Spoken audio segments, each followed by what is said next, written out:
Corona کے بارے میں ایک بات کرنی ہے کہ پوری دنیا میں ظاہر ہے بہت سنسنی پھیلی ہوئی ہے، سیم پھیلا ہوا ہے، لیکن اس کے بارے میں چند حقائق ہم لوگوں کے علم میں ہونے چاہیے۔ لیکن دنیا کی اگر ٹوٹل آپ پاپولیشن دیکھیں تو الحمدللہ اللہ پاک کا کرم ہے کہ ایک سرزنش ہے، ایک وارننگ ہے۔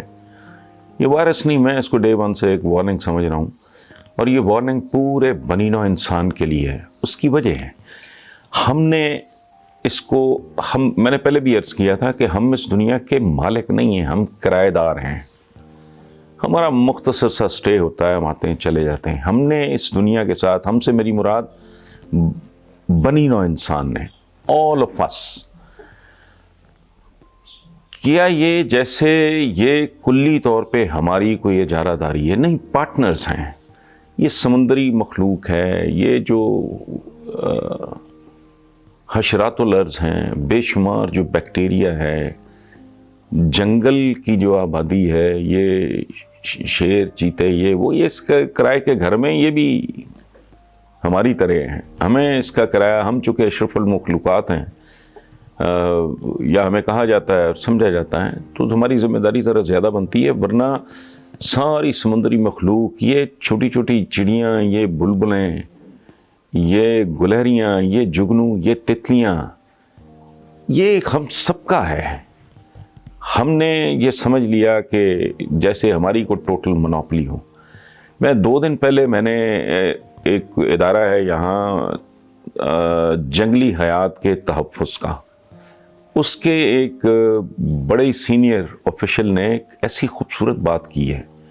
اس نے کہا کہ ماحول میں آلودگی کم ہونے کے نتیجے میں بے شمار پرندے جو شہروں سے روٹھ گئے تھے وہ شہروں کی طرف واپس آ رہے ہیں۔ تو میں نے اپنے کالم میں یہ دعا مانگی کہ اللہ کرے کہ ہماری جو تتلیاں، گلہریاں اور جگنو روٹھ گئے ہیں ہمارے شہروں سے، وہ بھی واپس آ جائیں۔ وی اپولوجائز فرام دیم۔ یہ دنیا ان کی بھی اتنی ہی ہے، ان کے بھی حقوق ہیں۔ میں نے شاید پہلے بھی آپ کو عرض کیا کہ ہم نے تو گدھ تک مار دیے۔ مردار خور گدھ کا بہت ضروری ہے کہ رول ہماری زندگیوں میں، وہ مار دیے۔ اور اب کیا ہو رہا ہے کہ گورنمنٹ کی سرپرستی میں چھانگا مانگا والے جنگل میں مردار خور گدھوں کی فارمنگ ہو رہی ہے۔ یہ ماؤ سے تونگ تھے، بہت بڑے لیڈر تھے، لیکن ایک زمانے میں انہوں نے چائنا میں کہا کہ چڑیوں کو ختم کر دو، کیونکہ وہ اناج کھاتی ہیں، وہ دانہ چگتی ہیں۔ چڑیاں مار دی گئیں تو ان کو ہوش ٹھکانے آ گئے، چونکہ ان کو پھر سمجھ آئی کہ یہ چڑیاں صرف دانہ ہی نہیں چگتی، وہ حصے دار ہے ہر مخلوق اللہ پاک کی۔ وہ دانہ ہی نہیں چگتی، وہ ایسے بے شمار حشرات الارض کو بھی کھاتی ہیں جو فصلوں کے لیے نقصان دہ ہوتے ہیں۔ سو چڑیوں کا شکار وہاں بند کر دیا گیا تاکہ وہ آبادی واپس آئیں۔ تو قدرت کا یہ نظام بڑا نازک ہے، بڑا مضبوط، بڑا عالی شان، بڑا شاندار، لیکن نازک۔ اچھا، اب چلتے ہیں واپس کورونا کی طرف۔ تو آپ دیکھیں اب تک 1.5 لاکھ اموات، اور دنیا کی آبادی سے ان میں رکھیں، اربوں کی آبادی میں 1.5 لاکھ، اور کتنی دیر ہو گئی کیلکولیٹ کریں۔ جبکہ جو فیکٹ شیٹ میرے سامنے آئی ہے، میں نے اپنی ٹیم کو کہا کہ ذرا نکالیں کہ روڈ ایکسیڈنٹ سے سالانہ 13,50,000 بندہ، اور روزانہ 3700 موتیں daily per day. Heart attack سے 60 لاکھ سے زیادہ بندہ مرتا ہے۔ گھریلو تشدد سے، باقی تو چھوڑیں، 30,000 سے زائد رپورٹڈ اموات یہ جو سالانہ ہوتی ہیں۔ اچھا، پاکستان میں اب یقین نہیں آتا کہ ہم اتنے پریمیٹیو، اتنے پسماندہ، اتنے پیچھے رہ گئے ہیں کہ ٹی بی کی اوقات ہی کوئی نہیں۔ پولیو دنیا سے ختم ہو چکا، ہم جیسے کوئی 1-2 ملکوں میں ہے، تو ٹی بی سے پاکستان میں 69,000 پیپل ڈائی اینولی۔ ہیپاٹائٹس، ہمارے ہاں موت ہیپاٹائٹس کی صورت میں تقسیم ہوتی ہے، جس کی فائنل شکل کیا ہے؟ گندا پانی، جس میں آرسینک ملا ہوتا ہے۔ یہ میں پنجاب گورنمنٹ کی آفیشیل رپورٹ کے بارے میں بات کر رہا ہوں۔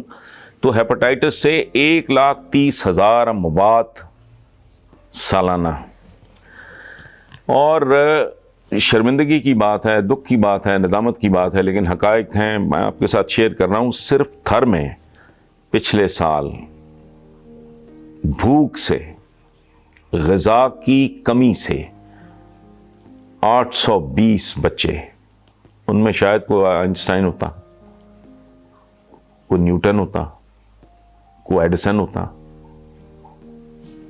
اللہ بہتر جانتا ہے، 820 بچے صرف خوراک پوری نہ ملنے کی وجہ سے مر گئے۔ اچھا، تو اس صورتحال میں اگر اب تک 1.5 لاکھ اموات ہوئی ہیں تو اللہ سے ڈرنا چاہیے۔ اپنی کہتے ہیں نا، آپ ہی اپنی اداؤں پہ ذرا غور کریں، اپنے کرتوتوں پہ، اپنی پرفارمنس پہ، بحیثیت انسان اجتماعی طور پہ ہمیں سوچنا چاہیے کہ کیا صورتحال ہے۔ واقعی صورتحال یہ ہے کہ الرٹ رہیں، احتیاط کریں، باقی گھبرانے کی ضرورت نہیں ہے۔ لیکن ہمارے ہاں جو ایک تاثر ہے بہت غلط، بہت جہالت سے بھرا ہوا، وہ کیا ہے کہ جی جو رات قبر میں آنی ہے، وہ بھائی ایسا نہیں ہے۔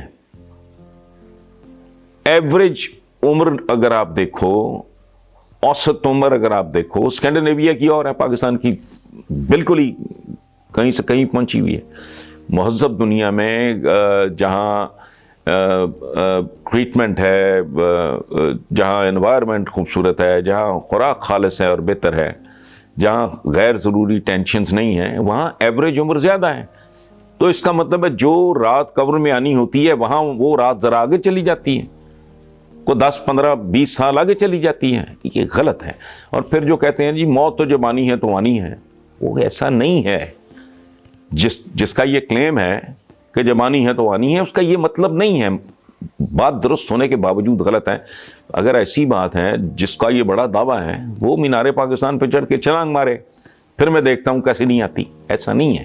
سو ہماری بے شمار حرکتیں ہوتی ہیں خودکشیوں جیسی۔ اب ایک چھوٹا سا بریف، بہت ہی چھوٹا، بہت ہی معمولی، کہ 14ویں صدی میں پلیگ پھیلا یورپ میں، 25 لاکھ بندہ صاف ہو گیا، حالانکہ اس وقت دنیا کی آبادی نہ ہونے کے برابر تھی۔ 14ویں صدی کی میں بات کر رہا ہوں۔ اچھا، 18ویں صدی تک یہ سلسلہ چلتا رہا، جو بہت ہی بھیانک ہے۔ اس کے نتیجے میں کیا ہوا؟ مین پاور ختم ہوئی اور پتہ نہیں کیا کچھ ہوا، لیکن الٹیمیٹلی یہ صورتحال کو گھسیٹ کے لے گیا انڈسٹریل ریولوشن کی طرف، یعنی انسان ایک نئے اور انتہائی روشن اور ماڈرن عہد میں داخل ہو گیا، جس کے نتیجے میں اسٹیم انجنز بھی آئے، تو ریلوے بھی آئی، تو جہاز بھی آئے، اور کاریں بھی آئیں، اور پتہ نہیں کیا کیا کچھ ہوا۔ پھر اس کو گریٹ ڈپریشن کا سامنا کرنا پڑا اس قرۂ ارض کے انسانوں کو، لاکھوں لوگ متاثر ہوئے۔ سیکنڈ ورلڈ وار، خاتمہ اس کا سیکنڈ ورلڈ وار کے آغاز سے ہوا، جس میں 8.5 کروڑ کے قریب لوگ۔ اچھا، کہنے کا مقصد صرف اتنا ہے کہ الرٹ رہیں، بہت احتیاط سے کام، لیکن غیر ضروری ٹینشن لینے کی قطعاً کوئی ضرورت نہیں ہے۔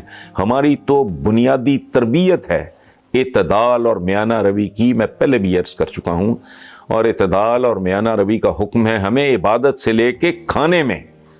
تو اب اگر ہم تھوڑی سی اگر کوئی احتیاط کر لیں گے، اور تھوڑا سا میں سمجھتا ہوں کہ اس کے بعد جو لائف سٹائل ہے وہ چینج ہوگا، انسان کا وے آف لائف، بے شمار چیزیں انسان کو ریکنسیڈر کرنا پڑیں گی، ری وزٹ کرنا پڑیں گی، کہ بھائی یہ جو قرۂ ارض ہے، یہ کوئی باپ کی بری یا وہ اماں کے جہیز میں نہیں آیا، بے شمار مخلوق ہے، پرندے ہیں، درندے ہیں، جنگلوں کے مچھلیاں ہیں، پوری ایک آبی حیات کا سلسلہ ہے، یہ ان سب نے بھی زندہ رہنا ہے۔ تو وہ جو میں نے عرض کیا کہ یہ ابھی اتنی خوبصورت لگی مجھے یہ خبر کہ بے شمار پرندے جو روٹ کے چلے گئے تھے شہروں سے، وہ واپس آ رہے ہیں۔ تو اللہ کرے تتلیاں بھی ہمیں معاف کر دیں اور واپس آ جائیں، اور ہم بہتر انسان بن کے صحیح معنوں میں جسے کہتے ہیں نا اشرف المخلوقات، تو ان سے اشرف ہونے کا ثبوت دیں، اور ان پہ بھی رحم کریں، ان کو بھی سپیس دیں۔ قرۂ ارض جتنا ہمارا ہے اتنا ہی حق اس پہ باقی مخلوقات کا بھی ہے۔ Thank you very much.